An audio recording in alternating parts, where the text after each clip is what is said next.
Ang kwentong ito ay karanasan mismo ng aking tiyuhin na itago na lang natin sa pangalang Karding. Nangyari ito noong taong 1989 sa lugar ng Rizal, Laguna. Sa mga panahong ito ay lumipat ng Rizal itong si Karding kasama ang nag-iisang anak niya na 7 taong gulang na si Karen. Sa Maynila naman talaga sila nakatira. Subalit, may hindi magandang karanasan si Karding. Kaya nagpasya itong lumipat na lang sa bayan ng Rizal. Ang asawa ni Karding ay nagtatrabaho sa ibang bansa. Ngunit nagloko ito at sumama na sa nakilalang Pinoy doon. Labis na nasaktan si Karding kaya nagpasya ito na umalis.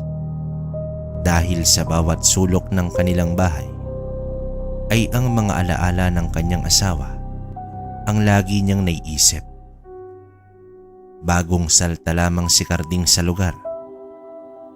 May kaibigan kasi ito na nagrekomenda ng bahay at lupa ng kamag-anak nito sa kanya. Mahigit kalahati ang ibinayad ni Karding habang hinuhulugan niya naman ang natira. Nagmamay-ari din kasi siya ng talyer sa Maynila ngunit iniwan niya ito at nagsimula ng bagong buhay sa probinsya. Wala na kasing balak na magpakita at ipakita pa sa asawa ang kanilang anak bilang ganti sa ginawang panloloko nito sa kanya. Unang araw, ang pinakasahig ng bahay ay gawa sa semento at kahoy na ang iba. Hindi naman kalakihan pero may 2 palapag ang bahay. Ang nasa itaas ng bahay ay may 2 kwarto at maliit na terasa. Nasa baba naman ang sala at kusina. Tamang-tama lamang iyon para sa kanilang mag-ama. Ang bakuran ay napakalawak. Wala itong bakod ngunit napapalibutan ng mga puno ang lugar. Sa likod bahay ay napakayabong ng damo at mga halaman. At may kalayuan ang mga kapitbahay nila.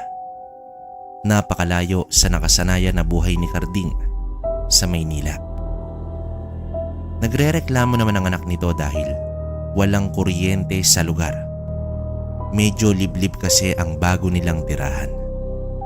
Pagsapit naman ng hapon ay pumunta sila sa sentro upang bumili ng mga ilang kagamitan sa bahay at pagkain na rin. Nang papauwi na ay nakasalubong nila ang isang matandang lalaki. Nakatitig ito sa kanila at mukhang takot ang itsura. Tumango at nginitian na lamang ito ni Karding. Subalit natigilan siya dahil sa sinabi ng matanda. Huwag magpaloko sa estranghero. May bibisita. Mas nakakatakot ang liwanag ng buwan kaysa kadiliman ng gabi. Umalis na kayo. Umalis na kayo. Wika naman dito ng matanda habang tumatawa. Napakunot na lamang ang noo ni Karding. Tila baliw ang matandang iyon dahil kung ano-ano ang sinasabi. Naninibago man pero alam ni Karding na masasanay din sila sa ganitong buhay. Ipinaghiwa niya ng karne ang anak. Ito na kasi ang nakasanayan ni Karen. Pinaghihimay siya ng isda. Pinaiihip sa ama ang mainit na kanin. Malambing din naman ang anak ni Karding. Mas sanay kasi sa kanya ang bata dahil 2 taong gulang pa lamang ito nang umalis ang kanyang ina upang mangibang bansa. Bumalik naman sa alaala ni Karding. Ang noon pa man ay hindi na magandang pagsasama nila ng kanyang asawa. Ilang buwan matapos ipinanganak si Karen ay nagsisimula ng magreklamo si Beth sa kanilang sitwasyon. Sapat at kung minsan pa ay kulang ang kinikita ng talyer ni Karding sa pang-araw-araw na gastusin. hanggang sa dumating ang punto na lumabas na ito ng bansa. Habang nakatitig si Carding sa kanyang anak na natutulog na ay nakadama siya ng pagkaawa dito. Pakaramdam niya ay labis siyang makasarili. Bakit niya dinala ang anak sa lugar na sobrang iba sa nakasanayan nito? Pwede naman silang lumipat pero bakit pa sa ganitong lugar? Nakakulambo at may gasera sa maliit na mesa katabi ng kama. Hindi kasi sanay ang bata na matulog na walang ilaw. Bandang 10:00 na ng gabi, lumabas ng kwarto si Carding. Tumungo siya sa may terasa upang magpahangin. Hindi pa kasi siya dinadalaw ng antok. Maya-maya pa ay bumunot siya ng yosi at nakaupo na nakatulala. Sobrang dilim ng kapaligiran. Tanging mga maliliit na gasera na nakapatong sa terasa ang nagbibigay liwanag sa napakaliit na bahagi ng lugar. Kahit anong gawin ay hindi pa talaga dinadalaw ng antok si Carding. Tumayo na siya pagkaubos ng kanyang sigarilyo. Akmang kukunin niya na. Ang gasera ay may narinig na kaluskos itong si Carding sa gilid na bahagi ng kanilang bakuran. Kahit anong pagsipat pa ang ginawa niya, ay sadyang wala siyang makita. Pumasok na lamang siya at siniguradong nakasarado ang mga pinto at mga bintana. Tumabi na siya kay Karen sa paghiga. Ilang minuto pa ay may kumakaluskos na naman. Sa mga sandaling iyon ay tila ba may tumalon mula sa puno ang kanyang narinig.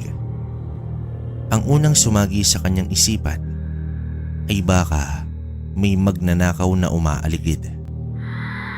Kaya naman mas lalong hindi na talaga inantok si Carding. Marahan siyang bumaba at sinindihan ang gasera at ipinatong sa mesa upang kahit papaano ay may liwanag sa ibaba ng bahay. Dinala niya ang kutsilyo sa pagpanhik niya sa taas. Makalipas ang ilang minuto ay narinig niya ang paggalaw ng mga dahon sa puno. Tanda ito ng pag-ihip ng malakas na hangin. Habang nagsasayawan ang mga puno, ay may biglang kumalabog sa kanilang bubong. Inisip ni Carding na baka may malaking sanga ng puno ang nalaglag at tumama ito sa kanilang bubong. Gawa kasi ito sa yero kaya talagang maririnig mo talaga kahit maliit na bagay pa ang malaglag mula doon. Ilang segundo lang ay tila ba may naglalakad na sa bubong. Rinig na rinig ni Carding ang panakanakang yabag ng paa.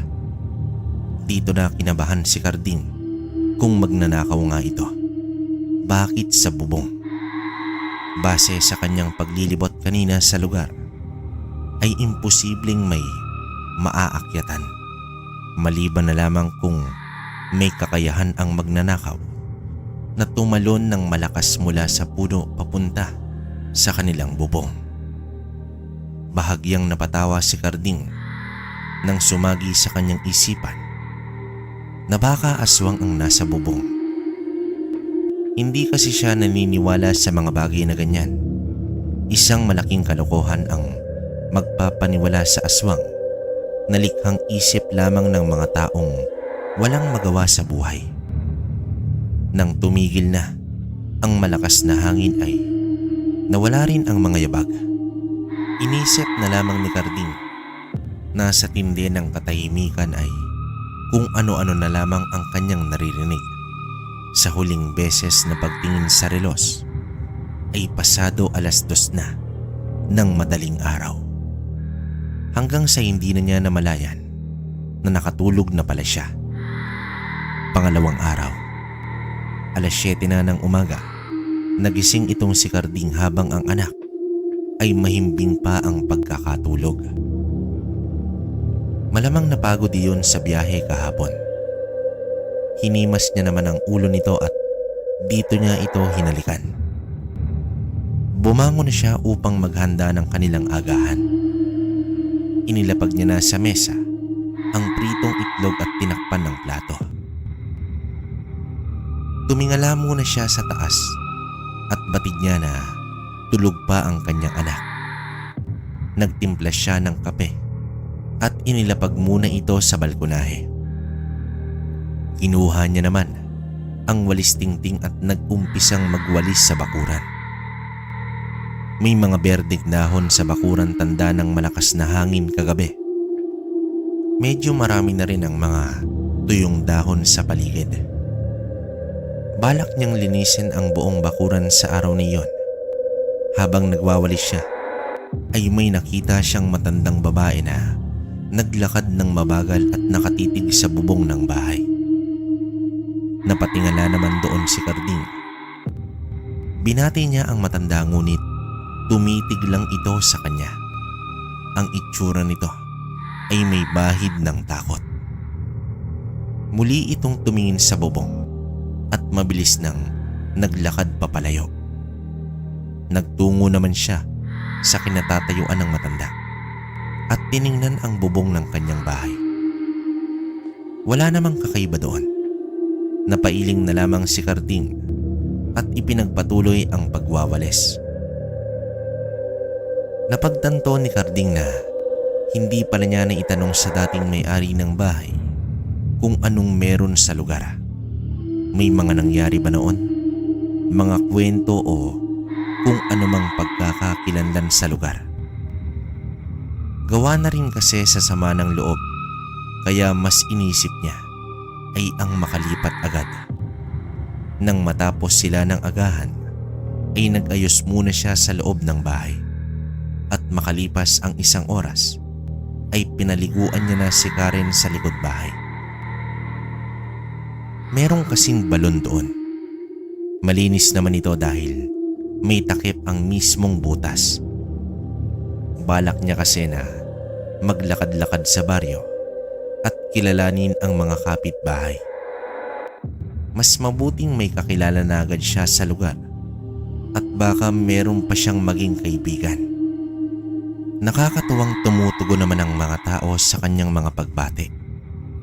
Bago pa sila makaabot ni Karen sa sentro ng baryo, ay may binating binatang lalaki si Carding nang mapadaan sa bahay nito.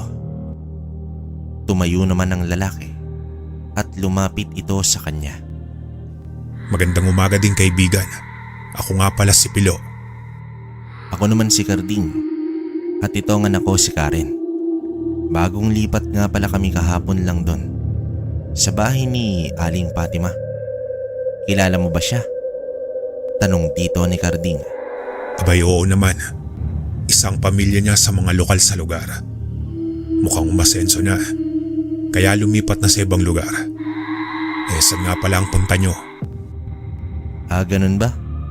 Ay maglilibot lang. Mas maganda kasi na maging pamilyar ako sa lugar natin. Tugon na wika dito ni Carding. Bata pa ang oras. Mas mabuting tumuloy ka muna kaibigan. Nakakahiyaman pero mas nakakahiyang tumanggi sa alok ng kapitbahay kaya tumuloy na sila sa loob ng bahay. Alam mo kasi ay matagal na panahon na ako nag-iisa dito. Nauna na kasi ang pamilya ko sa hukay. Sumalangit nawa. Kung gusto mo, dadalaw-dalawin ka na lang namin ni Karen habang wala pa naman akong nahanap na trabaho. Tugon naman dito ni Carding. Mahigit 1 oras ding nanatili siya na Carding sa bahay ni Pilo. Matapos ay nagtungo na sila sa may talipapa upang bumili ng pagkain para sa kanilang pananghalian. Meron naman siyang biniling laruan para sa kanyang anak upang hindi ito mabagot habang abala pa siya sa pag-aayos ng kanilang tahanan. Tao po, magandang araw. Tao po. Magandang araw din. Sino ho sila? Tanong dito ni Carding. Ay ako'y napadaan lamang. Nagmula pa ako sa bundok. Maaari ba akong makahingi ng tubig? Tugon naman dito ng lalaki. Pinagbigyan naman ni Carding ang panauhin. Mukhang hapong-hapo na rin kasi ito at may edad na.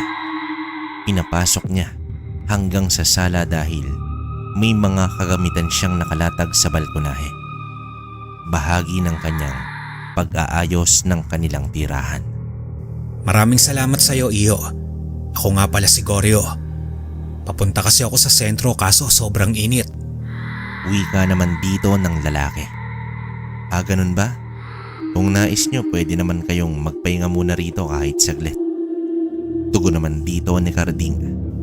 Maraming salamat pero ayos na ako, Iyo. Mukhang nakaabala pa ako sa ginagawa mo. Walang anuman po. Mag-ingat po kayo, Mang Goryo. Matapos naman nun ay nagpatuloy sa paglilinis ng bakuran si Carding. Kitang-kita na ang kabuuan ng lote. Bandang 4:00 na siya natapos. Tamang-tama din dahil nagising na rin ang anak mula sa pagkakatulog. Naghanda siya ng merienda at doon sila sa balkonahe kumain at nagkwentuhan. Sinanay kasi ni Carding ang anak na kausapin sa kahit anong bagay. Lalo pa na palagi itong may mga katanungan na mga bagay-bagay. Nais niya kasi na maging bukas ang bata sa kanya. Bukod sa nag-iisang anak, ay babae pa ito. Maya-maya pa ay dumating si Pilo. Inilipat niya muna si Karen sa sala upang doon na maglaro. Nang masarili na ni Carding si Pilo, ay nagtanong na ito tungkol sa mga nakaraang pangyayari sa kanilang lugar. Lalong-lalo na sa bahay na kanilang tinitirhan. Alam mo kaibigan, may mga nangyayari sa ating kapaligiran na mahirap ipaliwanag. Kaya mahirap rin paniwalaan sa mga taong hindi nakasaksi o nakaranas. Dahil laking Maynila ka, malamang isa ka rin sa mga taong pinagtatawanan lamang ang mga kwento ng mga tao ukol sa mga nilalang na hindi kalimitang nakikita ng mga tao. Wika naman dito ni Pilo. Tulad ba ng multo, duwende, engkanto, maligno o aswang? Tanong dito ni Carding. Hindi kita masisisi, pero sinasabi ko sa iyo lahat ng binanggit mo ay totoo. Tugon naman dito ni Pilo. Matapos naman nun ay umalis na itong si Pilo. Pagsapit ng gabi, habang nagluluto ng hapunan si Carding, ay hindi naman mawala sa isip niya ang pinag-usapan nilang dalawa. Paano nga kaya kung totoo ang mga nilalang na iyon? Pero sadyang malakas ang paninindigan ni Carding na ang mga nilalang na iyon ay pawang katang-isip lamang ng tao. Matapos ang hapunan, ay inilawan niya na ang 4 na bagong biling lampara na nakapwesto sa bakuran. Nakasabit ito sa mga kawayan na itinarak niya sa lupa. Kahit papaano ay may liwanag na sa palibot ng bahay. Nagsabit din siya ng lampara sa terasa at balkonahe ng bahay para sa magdamagang pailaw. Pinalitan na rin niya ng lampara ang gasera na nasa kwarto nila ni Karen. At sa ibaba ng bahay ay doon naman nakapatong sa mesa ang gasera. Katulad sa nakaraang gabi ay hindi na naman siya nakatulog ng maaga. Namamahay pa yata ito. Noong nasa Maynila pa kasi silang dalawa, 10:00 ng gabi ay tulog na itong si Carding. Sinipat niya muna ang kanyang anak na mahimbing nang natutulog at inayos din niya ang kulambo upang hindi ito pasukin ng lamok. Matapos nito ay tumambay na naman siya sa may terasa habang naninigarilyo. Bumili na rin pala siya ng itak bilang proteksyon nilang mag-ama. Makalipas ang ilang minuto ay pumasok na siya sa kwarto at humiga katabi ang kanyang anak nang biglang may kumalabog sa dingding ng bahay doon sa parting ibaba na naging dahilan upang magising si Carding. Sa pagtingin niya sa kanyang relos ay pasado 1:00 na ng madaling araw. Agad naman siyang bumangon at kinuha ang itak. Marahan siyang bumaba habang pinakikiramdaman ang buong paligid. Sumilip siya sa maliit na siwang nang biglang may dumaan ng mabilis. Alam niyang may tao sa labas dahil sa wangis nito. Mahigpit na ang pagkakahawak niya sa itak. May kaluskos siyang narinig sa likod bahay. Kaya naman agad siyang nagtungo sa may kusina. Nang sumilip siya sa may siwang ay may dumaang mabilis na naman. Tila ba tumatakbo ito paikot sa bahay. Palipat-lipat na ng siwang sa pagsilip si Carding hanggang sa naaninag niya nang mabilis ang anyo nito. Malaki ang pangangatawan at may mahabang puting buhok. Ilang minuto pa ang lumipas ay nagsimulang banggain ng lalaki ang dingding ng bahay. Nagtaka naman si Carding sa kinikilos nito kung ito ay isang uri ng magnanakaw. Hindi ito gagawa ng kahit anumang ingay at napakabilis ang pagtakbo. Hanggang sa nasipat niya itong sumuot sa kakawian sa likod bahay. Mabilis na lumabas si Carding sa pinto ng kusina at agad kinuha ang nakasabit na lampara at mabilis niyang inilawan ang kakawian. Sinipat pa niyang maigay ang kakawian hanggang sa may narinig siyang kalabog sa itaas ng bahay. Agad namang napasugod si Carding sa pag-aalala niya kay Karen. Mabilis siyang pumasok sa bahay at pumanhik sa itaas. Pagtungtong niya sa huling baitang ng hagdan ay tumambad sa kanya ang malaking halimaw. Habang karga nito ang kanyang anak. Nakatagilid na lumingon pa sa kanya ang halimaw at nakangisi ito.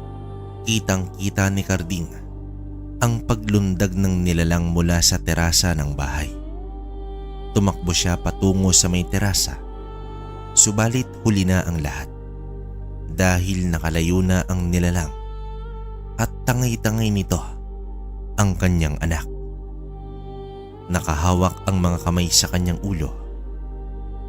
Hindi niya na alam kung ano ang hakbang ang gagawin niya. Hindi siya makapaniwala sa kanyang nakita.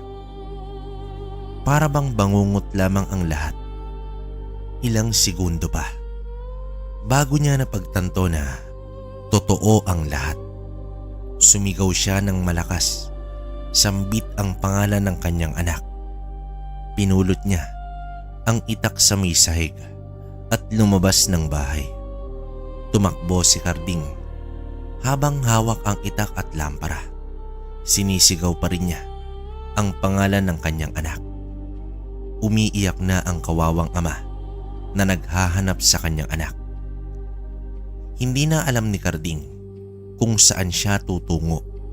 May iilang kapitbahay ang nagising sa kanyang pagsisisigaw at humihingi na rin ng saklolo hanggang sa napadaan siya sa bahay ni Pilo. Carding? Carding, anong nangyari? Bakit? Tanong naman dito ni Pilo. Ang anak ko, si Karen, tinangay ng halimaw. Nauutal pa na wika dito ni Carding. Bigla namang natigilan si Pilo at nanlaki ang mga mata. Pilit nitong pinakalma ang kaibigan ngunit umupo na ito sa lupa at walang tigil sa kakaiyak. May mga iilang kapitbahay na rin ang lumapit sa bahay ni Pilo. Hindi man maayos ang salaysay ni Carding, pero batid ng lahat na ang anak nito ay tinangay ng isang aswang. Nang mahimasmasan ay inakay ni Pilo ang kaibigan patungo sa balkonahe at doon ito kinausap ng maayos. Tulala pero patuloy ang pag-agos ng luha ni Carding. Dinamayan ni Pilo ang naghihinagpis na kaibigan hanggang sa inabot na sila ng umaga. Malinaw na aswangan to mga isanak mo, Carding. At base na rin sa paglalarawan mo, ito ay isang gabunan. Isang mataas na uri ng aswang. Alam mo, Carding, Noong nakarang buwan lang ay may nabiktima ang demonyong iyon. Tinangay rin niya ay isang bata. Mahabang paliwanag naman dito ni Pilo. Anong nangyari sa bata? Pag-aalalang tanong dito ni Carding. Alam mo Carding, may mga bagay na… Hindi na natapos magsalita itong si Pilo. Biglang sumigaw itong si Carding. Anong nangyari sa bata? Buhay, di ba? Natagpuan at buhay. Nabalik sa pamilyang bata, di ba? Sabihin mo, Pilo, na buhay ang bata. Gigil na wika dito ni Carding. Hindi na natagpuan ng bata, Carding. Hindi totoo yan. Makikita ko pa ang anak ko. Buhay pa si Karen. Mas mabuting puntahan natin ang taong makakatulong sa atin. Hahanapin natin ang aswang na yon. Makukuha natin si Karen. Suwestyo na wika naman dito ni Pilo. Ikatlong araw. Hindi na nagsayang kahit isang segundo ang dalawa at nagtungo na sa sinasabing tao ni Pilo. Narating nila ang bahay ng albularyong si Mang Diego. At dito, inilahad ni Carding ang lahat na mas malinaw. Isang gabunan, nagbalik na naman ang nilalang na yon. Hayaan mo, hahanapin natin at tutugisin natin ang tumangay sa iyong anak. Wika ni Diego sa kanila. Ayon pa sa kwento ni Diego, ang huling pagpapakita ng gabunan sa lugar ay noon pang kabataan niya. Baguhang albularyo pa lamang siya sa panahong iyon. Sobrang bihira kung magpakita sa tao ang aswang na gabunan dahil kalimitan sa mga ito ay tahimik na naninirahan. Kadalasan sa kanilang mga biktima ay mga dayo at naliligaw na mga tao. Subalit kapag kinalawan mo naman ito, ay tiyak uubusin ang lahi mo, makapaghiganti lang. Mataas na uri at pinuno ng isang angkan o isang nayon ng mga aswang. Samantala, pilit naman na huminahon si Carding dahil hindi siya makapag-iisip ng tama kapag pinairal ang silakbo ng damdamin. Sa araw din na yun, ay naghanda na silang tatlo. Binasbasan ni Mang Diego ang itak na hawak ni Carding habang tinatanong naman niya si Pilo kung kailangan pa ba nito ng sandata. Napalingon naman si Carding kay Pilo. Tumugo naman si Pilo na gusto niyang gamitin at itinuro ang isa sa mga itak ng albularyo. Wala mang gana na kumain si Carding ay pinilit nitong lagyan ng laman ng tiyan para sa kanilang lakad. Bago magtanghali ay pumasok na sila sa kagubatan. Naghahanap sila ng kubo dahil panigurado doon nakatira mismo sa kanilang lugar ang gabunan. Pinaalalahanan sila ng mabuti ng matanda na maging mapagmatsyag at huwag magpakampante dahil posibleng hindi lang ang gabunan ang kanilang makakaharap. Subalit inabot na sila ng hapon ay wala pa man lang senyales ng aswang ang kanilang natagpuan. Umupo sa isang patay na puno si Carding at patuloy itong umiyak. Sa bawat pag-ikot ng oras ay mas tumitindi ang sakit na kanyang nararamdaman. Abot langit na ang kanyang pag-aalala kay Karen.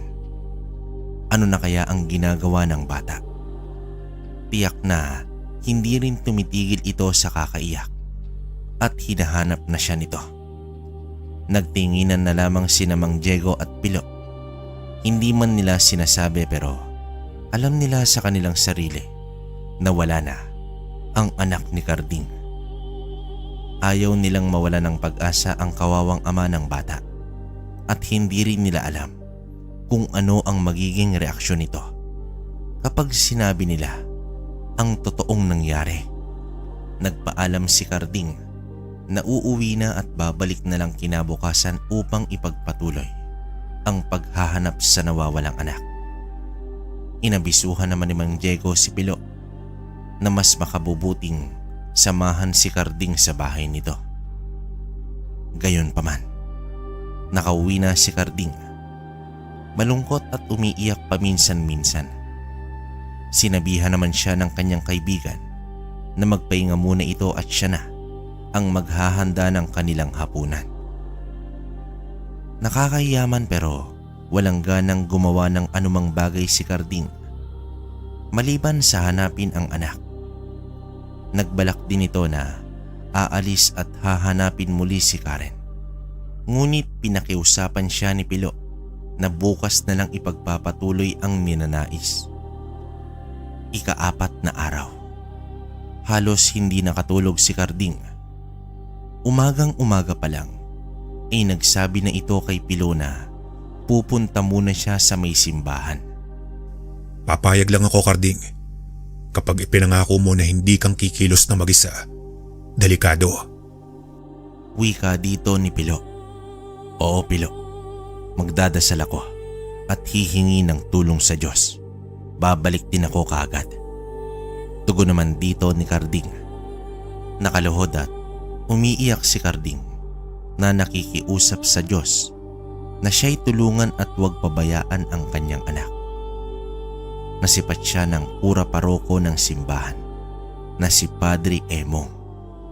At nang umupo na sa mahabang silya si Carding ay lumapit na sa kanya ang pare.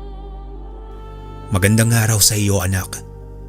Kung ano man ang iyong dalangin, magtiwala ka lang sa ating Ama. Ako nga pala si Padre Emong. Mukhang bago ka yata sa lugar na ito. Pag-uusisa sa kanya ng pare. Magandang araw din po, Padre Emong. Ako si Carding. At totoo po na bago lang ako sa lugar ninyo. Sa katunayan, ika-4 na araw pa lang nung dumating kami dito kasama ang aking anak. Pero may hindi magandang nangyari sa kanya. Kung ano man ang ating problema, itulog mo lamang sa ating Panginoon. Ang lahat ng bagay ay may dahilan at alalahanin mo. Hindi tayo bibigyan ng suliranin ng ating may likha kapag alam niya na hindi natin ito kakayanin. Mahabang wika dito ni Padre Emong. Hindi ko na po yata kaya, Padre. Tinangay po ang aking anak ng isang aswang. Tugon naman dito ni Emong. Sa inilahad ni Carding ay natigilan at laking gulat ng pare. Ni hindi nito alam kung papaano pag-aanin ang loob ng lalaki.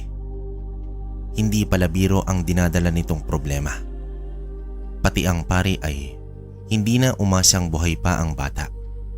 Ngunit nakikita niya ang determinasyon ni Carding na hanapin ang nawawalang anak. Nagpaalam saglit ang pare at may kukunin lamang daw ito.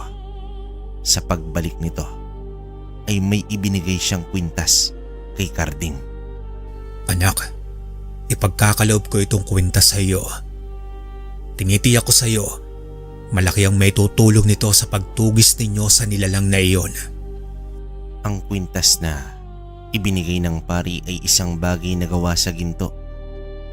Ito ay ang gintong kwintas ng Santo Niño. Ayon pa kay Padre Emong na ang kwintas na iyon ay natagpuan sa bundok ng Cristobal. Matagal ng panahon ang nakalipas. Nakasabit ito mismo sa leeg ng imahe ng Santo Niño. Napakaiwaga nito dahil walang nakakaalam kung papaano napunta ang imahe sa kalooban ng bundok ng Cristobal. Malugod na tinanggap ni Carding ang gintong kwintas. Nagpasalamat ng lubos at nagpaalam na rin siya dahil hahanapin pa nila ang bata. Sa pagbalik niya ng bahay, doon niya tiningnan ng mabuti ang kwintas. Gawa nga ito sa purong ginto. Pati ang palawit nito ay purong ginto rin na may nakaukit na imahe ng Santo Niño. Doon lang niya natanong sa sarili kung bakit ipinagkatiwala ng pare ang bagay na iyon sa isang estranghero na kagaya niya. Hindi ba ito natatakot na baka itakbo at ibenta ang mahalagang bagay na iyon? O ramdam talaga ng pari na nagsasabi siya ng totoo? Isinuot na ni Carding ang kwintas at bumaba na dahil nag-aaya na ng agahan itong si Pilo. Habang kumakain, ang dalawa ay ipinakita niya kay Pilo ang kwintas. Nanlaki ang mga mata ni Pilo at muntik nang mahulog sa kinauupuan. Yumuko ito at hindi makaharap kay Carding. Carding, itago mo yan, pakiusap. Bakit, Pilo? Anong nangyari sa'yo? Tinago ko na. Pasensya ka na, Carding. Kaya pala nung dumating ka, bumigat ang pakiramdam ko. Iwas ako sa mga bagay na ganyan. Saan ba? Sa kwintas? Bakit naman? Tumayo naman si Pilo at dumungaw ito sa bintana. Huwag mo sanang mamasamay ng ipagtatapat ko sa iyo, Carding. Pero hindi ako masamang tao. Sadyang itong karunungan taglay ko ang nagpapasama sa imahe ko. Bakit, Pilo? Ano ba yung sinasabi mo? Isa akong manlalason, Carding. Tangan ko ang karunungan ng kaliwa o karunungang itim. Pero hindi ibig sabihin ay masama na akong tao. Oo, totoong pumapatay ako ng tao. Pero yung tao na may mabigat na kasalanan. Ayon pa kay Pilo, ang kanyang pagiging manlalason ay hindi tulad sa mga tipikal na manlalason. Hindi siya gumagamit ng halaman o anumang bagay sa pandalason. At wala rin siyang sisidlan o lalagyan ng lason. Dahil ang mismong sarili niyang katawan ang lason. Nagpapakagat mismo si Pilo sa mga makamandag na ahas at ang lason na naipon sa kanyang katawan ay siyang ginagamit niya upang manlason. Kung ano ang epekto ng kamandag ng ahas ay siya rin ang katumbas ng lason na ipapataw niya sa sino mang nilalang. Kaya pala tinatanong ka ni Mang Diego kung kakailanganin mo pa ba ng sandata. Pero huwag kang mag-alala, Pilo. Kahit sa maikling panahon na nagkakilala tayo, ramdam ko ang kabutihan sa iyong puso. Wika dito ni Carding. Tumango at ngumiti si Pilo bilang tugon sa sinabi ng kanyang kaibigan. Dagdag pa ni Pilo, napakalakas ng kwintas na iyon at napakabisa pangontra sa mga nilalang ng dilim, lalo na sa mga uri ng aswang. Gayunpaman, hindi na rin sila nagtagal at nagtungo na sa bahay ni Mang Diego upang ipagpapatuloy ang paghahanap sa nawawalang bata at pati na rin sa sinasabing gabunan sa kanilang baryo. Kararating pa lang nila sa bahay ng albularyo ay iba na ang tingin ni Mang Diego kay Carding. Napansin naman agad yun ni Pilo. Kanina ko pa nga tinitis itong si Carding, Mang Diego. Pero mas mabuti na ito kaysa namang kapwa kaliwa ang kasama ko. Ano ang meron sa'yo, Carding? Wala naman niyang kahapon. Tanong dito ni Mang Diego. Ang gintong kwintas ng Santo Niño. Bigay ito ni Padre Emong. Mangyari kasi nagpunta ako ng simbahan kaninang umaga upang manalangin. Tugon dito ni Carding. Mabuti na at may proteksyon kang ganyang, Carding. Dahil kung nasa ng anak mo, ay tiyak naroroon din ang gabunan. Sinasabi ko sa iyo, hindi mo magugustuhan na makalaban ng aswang na yon. Tugon naman dito ng albularyo. Sa pagkakataong ito ay sa ibang bahagi naman sila ng bundok nagpunta. Mas naghanda na sila ngayon dahil hindi sila uuwi hanggat hindi matagpuan ang nilalang. Sa halos 1 oras na paglalakbay nila, sa gubat ay nakasilay na rin sila ng mga kubo. Ngunit abandonado na ito at sira-sira na. May 3 kubo pa silang natagpuan. Ngunit lahat ng yon ay abandonado at walang senyales na may nakatira o kakaalis lang sa lugar. Habang tumatagal ay hindi mapigilan ni Carding na makadama ng kawalang pag-asa.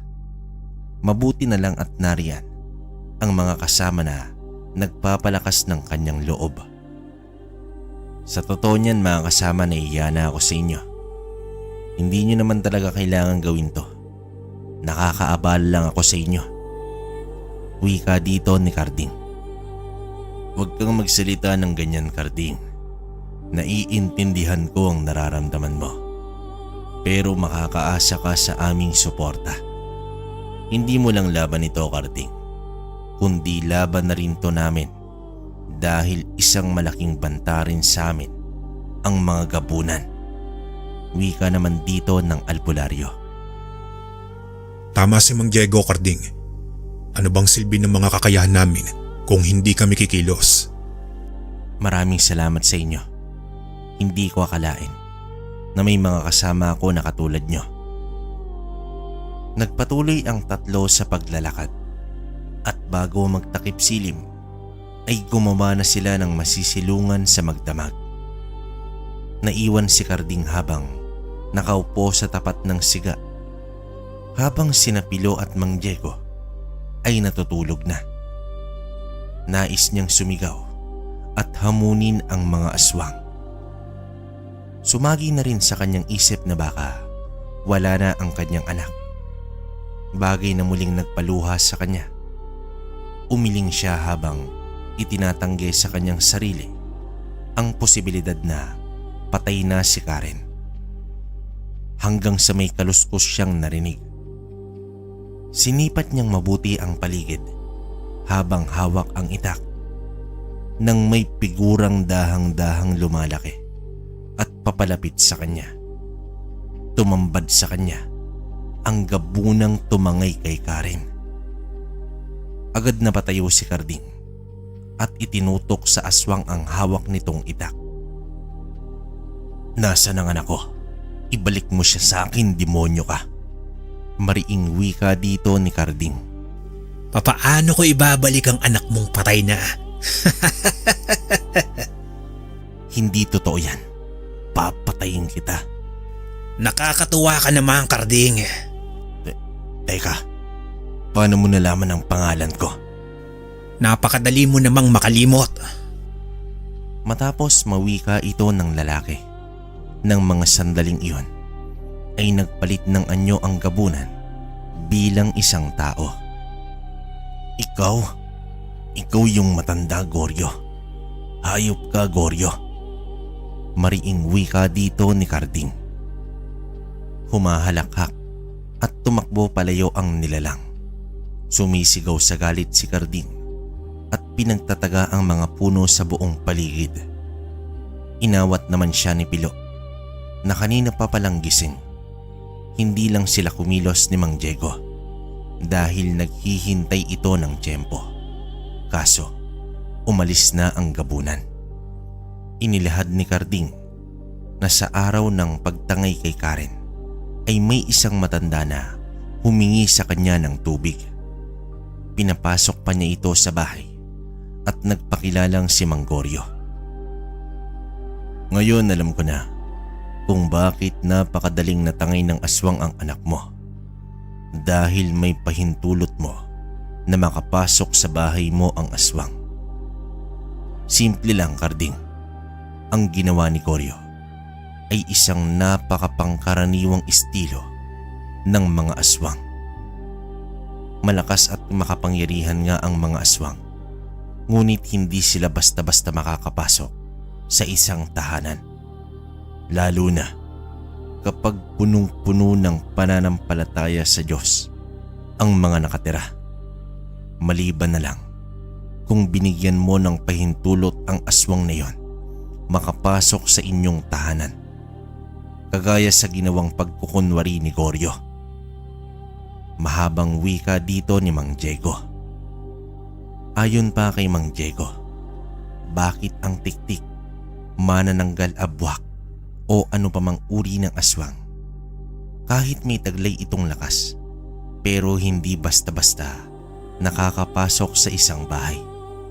Sa kadahilanan na ang mismong bahay natin ay nagbibigay sa atin ng proteksyon laban sa mga nilalang ng dilim.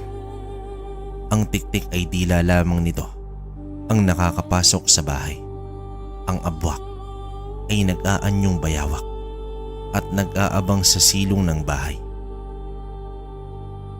Ang pahintulot ng may-ari o sino mang nakatira sa bahay ay ang magbabasag ng proteksyon at maging malaya ang aswang na maglabas-pasok mismo sa inyong bahay.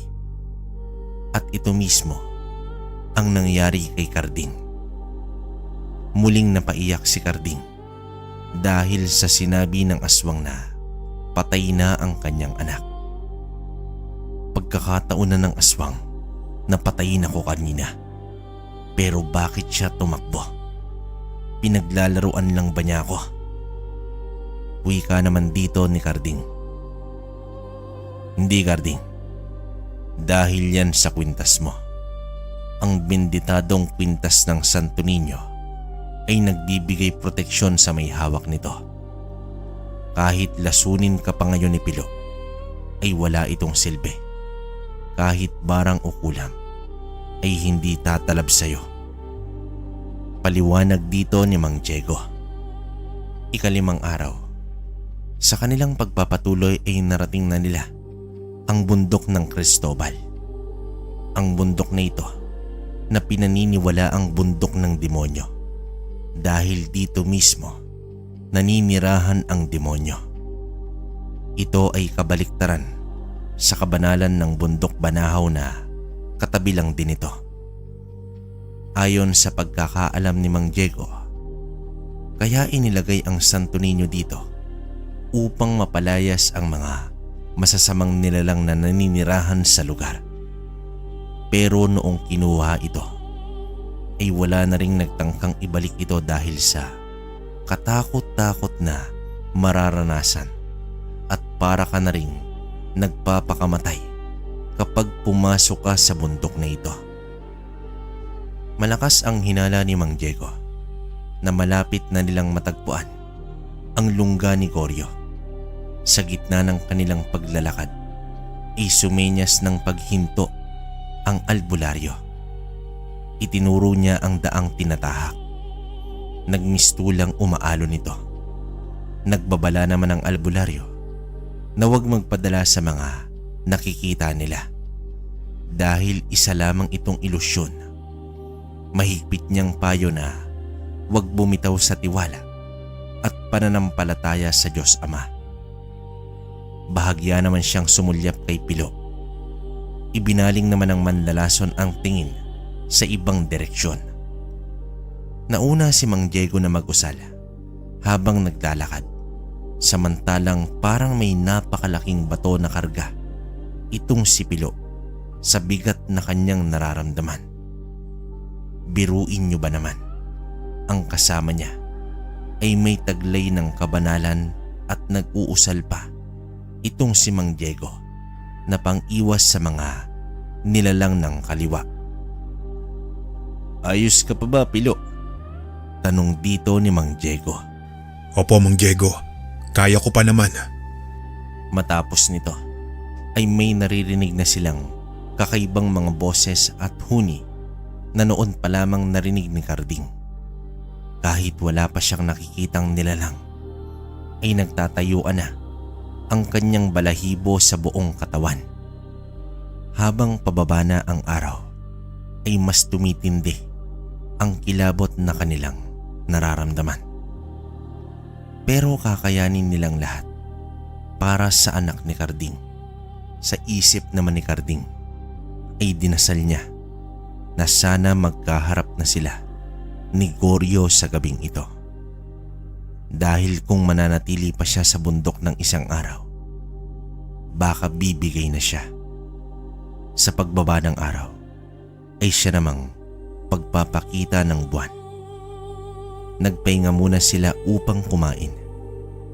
Gumawa ng siga si Pilo habang namumulot naman ng mga karagdagang tuyong sanga sina Mang Diego at Carding para ipanggatong. Ang kasalukuyang nararanasan ni Carding ay nagdudulot sa kanya na mag-iba ang paniniwala. Hindi niya lubos akalain na may lugar palang ganito. Nababalot na ng masamang presensya ang lugar. Pagsapit ng 9:00 ng gabi ay muli silang nagpatuloy sa paghahanap kay Goryo. Mas tumitindi pa ang nakakatakot na pakiramdam. Mas lumamig pa ang klima sa buong lugar. Para bang nasa ibang mundo na si Carding. Pumatak na ang 11:00 ng gabi. May nasipat silang kubo na may ilaw ng gasera sa loob. Agad silang nagkuble. Sa pagsipat ni Carding sa paligid ng kubo ay merong mga kung ano ang nagsisipaggapangan. May mga kamay at paa naman ang mga ito.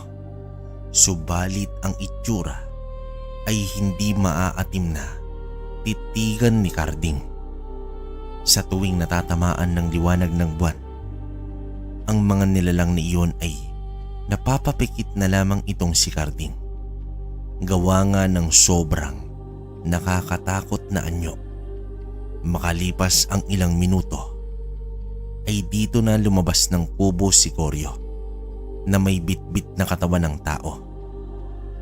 Isa itong bata ngunit batang lalaki at mukhang wala ng buhay. Halos madurog na ang ngipin ni Carding sa panggigigil at galit, lalo na nang masilayan niya na inilibing ni Goryo ang bangkay sa mismong bakuran. Ayaw isipin ni Carding na marahil sinapit din ni Karen ang sinapit ng batang lalaki. Sa pagpasok ni Goryo ng kubo ay nagpasya na ang albularyo na salakayin na ang gabunan. Naglakad na ito patungo sa kubo habang nag-uusal. Nagsipula sa naman ang mga maliliit na nilalang na nasa paligid. Kasunod nito ay ang pagkawala ng ilaw sa loob ng kubo. Marahil naramdaman na ni Goryo na may mga kalaban sa paligid niya. Bigla namang bumukas ang pinto at marahang lumabas si Goryo na nasa anyong gabunan na. Nagpapatiwakal ba kayo mga mabababang uri? Nasaan ang anak ko? Napakatapang mo namang Carding at natuntun mo ako. Pero huwag kang magalala dahil narito lang sa paligid ang bangkay ng anak mo. Kaso lang, hindi ko na matandaan kung saan iyon nakalibing. Hayop ka talaga. Hayop ka, Goryo. Bakit mo to ginawa sa anak ko? Tama na, Carding. Wala kang mapapala sa pakikipag-usap sa demonyong yan. Humarap na si Mang Diego sa gabunan at inusalan ang itak. Sumunod na rin sa kanya si Pilo. Sabay nilang inatake ang aswang. Subalit, sadyang malakas ito ngunit hindi rin matatawaran ang mga pag-atake ng albularyo at manlalason. Hindi naman malaman ni Carding ang gagawin dahil wala naman siyang alam tungkol dito. Hanggang sa sabay na tumilapon ang dalawa at nakatitig na sa kanya itong si Goryo habang nakangisi. Pero alam ni Carding na may alas siya laban sa gabunan. Hindi nagpakita ng takot ang amang nangungulila na sa kanyang anak. Mahigpit niyang hinawakan ang itak at buong lakas na sinugod ang gabunan. Umilag lang ang aswang at kahit anong pag-atake ni Carding ay hindi man lang ito gumaganti. Sa pagpapatuloy ng laban ay nagtamuna ng kalmot sina Pilo at Mang Diego hanggang sa napabagsak ni Goryo sa isang suntok itong si Pilo. Muling sumugod ang albularyo at sa usal nito ay napigilan niya ang aswang, ngunit nadaig din ito ng aswang at naitulak ang albularyo. Akmang susuguri na ni Goryo ang matanda, ay bigla itong napatikluhod. Ngumisi naman si Pilo na nakadapa pa sa lupa. Lingid pala sa kamalayan ng aswang na sa bawat pag-atake ni Pilo ay nagbibitaw ito ng mga lason. Naging pagkakataon nito ni Carding na saksakin itong si Goryo. Buong lakas nitong itinarak sa tagiliran ng aswang ang kanyang hawak na itak. Kasunod nito ay ang pagsabit ni Carding sa leeg ng aswang ng benditadong kwintas. Dito umangil na ng malakas si Goryo. Sa pag-angil ng gabunan ay sumabay naman ang nakakakilabot na iyak ng mga nilalang na sumasaliw pa sa hangin. Maya-maya pa, unti-unting naagnas ang katawan ng gabunan hanggang sa tuluyang itong naging abo. Animoy nabura si Goryo sa mundo. Pinulot ni Carding ang kwintas at muli itong isinuot. Tinulungan niya namang makatayo ang dalawa. Wala na ba talaga ang aswang, Mang Diego? Tanong dito ni Carding. Oo, Carding. Tapos na si Goryo. Sagot dito ng albularyo. Maraming salamat sa inyong dalawa. Habang nagbubungkal sila ng lupa, ay hindi naman mapigilan ni Carding ang maiyak na. Katakot-takot na mga kalansay ang kanilang nahukay sa bakuran ni Goryo. Nalibot na nila ang buong bakuran at nahukay na nila ang lahat ng bangkay, ngunit walang pagkakakilanlan sa bangkay ni Karen. Alam na alam kasi ni Carding ang kasuotan ng anak ng ito'y matangay at ilang araw pa ang lumipas, kaya hindi pa tuluyang naagnas ito. Napaupo na lamang sina Pilo at Carding sa lupa hanggang sa tinawag sila ni Mang Diego na nasa loob na pala ng kubo. Tumambad sa kanila ang mga labi ng mga bata na may sira-sirang kasuotan. Lahat ng mga ito ay wakwak ang dibdib at wala ng puso. Sa aking palagay, ginawang alay ang mga batang ito. Masakit man isipin, pero buhay pang mga ito habang sa pilitang dinukot ang mga puso. Kawawang mga anghel. Wika dito ni Mang Diego. Marahang nilapitan ni Carding ang isang bangkay na natabunan ang mukha ng isa pang bangkay. Sa paghila niya dito ay tumambad sa kanya ang anak na si Karen. Hindi alintana ni Carding ang nangangamoy na bangkay. Bumuhos ang luha at mahigpit na niyakap ang kanyang anak. Hindi na rin napigilan ng mga kasama ang maluha. Nasa kanilang harapan ang isang ama na labis ang paghihinagpis sa pagkamatay ng kanyang pinakamamahal na anak. Ika-6 na araw, sa pagsikat ng liwanag, ay nailibing na nila ng maayos ang lahat. Hindi naman nila tinangkang dalhin pa ang bangkay ni Karen at mas pinili ang kapayapaan ng kaluluwa nito. Masakit man para sa isang ama na doon pa maililibing ang anak, ay tinanggap na lamang niya ang pangyayari.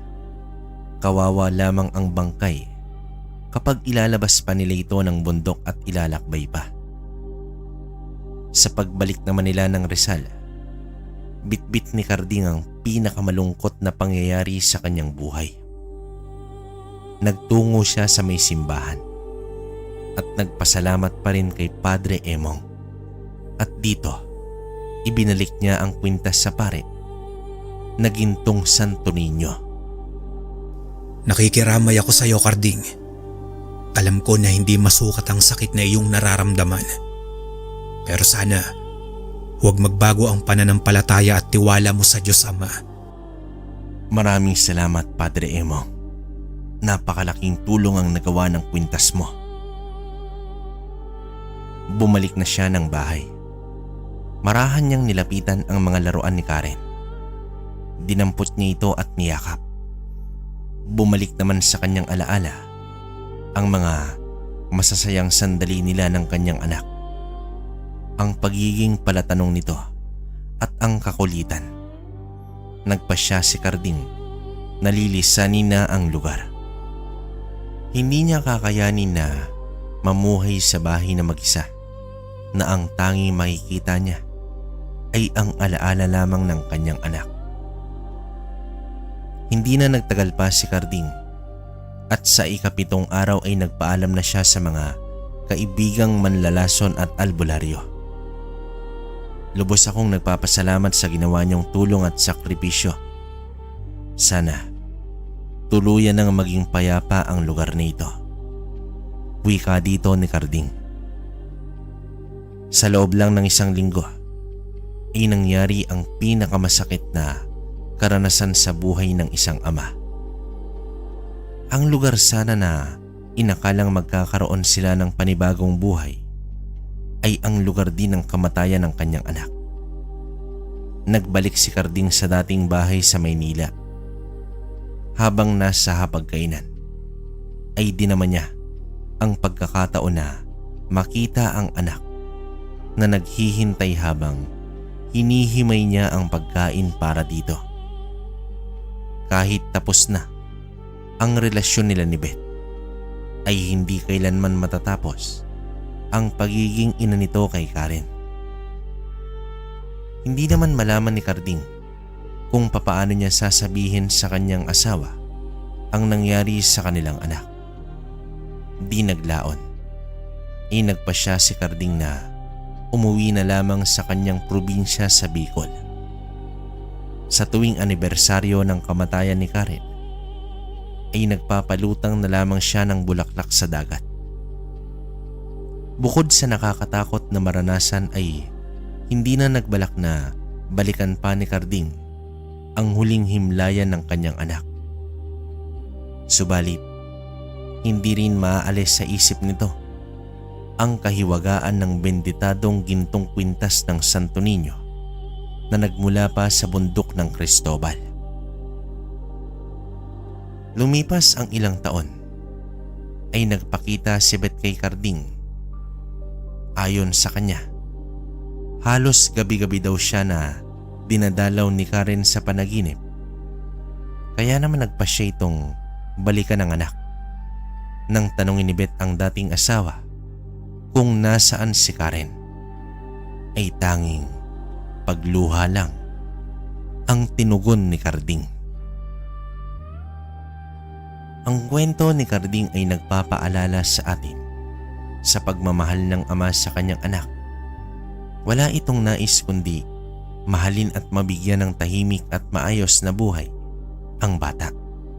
At sa kabila ng mga panganib na kinahaharap ay hindi ito sumuko hanggat hindi muling makita ang pinakamamahal na anak. Bilang padre de pamilya, hindi rin matatawaran ang pagmamahal ng ama sa kanyang mga anak. Titiisin ito kahit ang pinakamahirap na trabaho para sa anak. At mas tinitiis ng isang ama ang kawalan nito ng oras sa anak. Mabigyan lang ng maayos na buhay ang mga ito. At palagi sana nating tatandaan na ang hindi pagkakaunawaan o hidwaan na namamagitan sa mag-asawa, ang pinaka-apektado nito ay ang mga anak. Mga kabaryo, hanggang dito na lang ang kwento natin ngayong araw. Sana ay meron kayong napulot na aral at may natutunan kayo sa kwentong inilahad natin.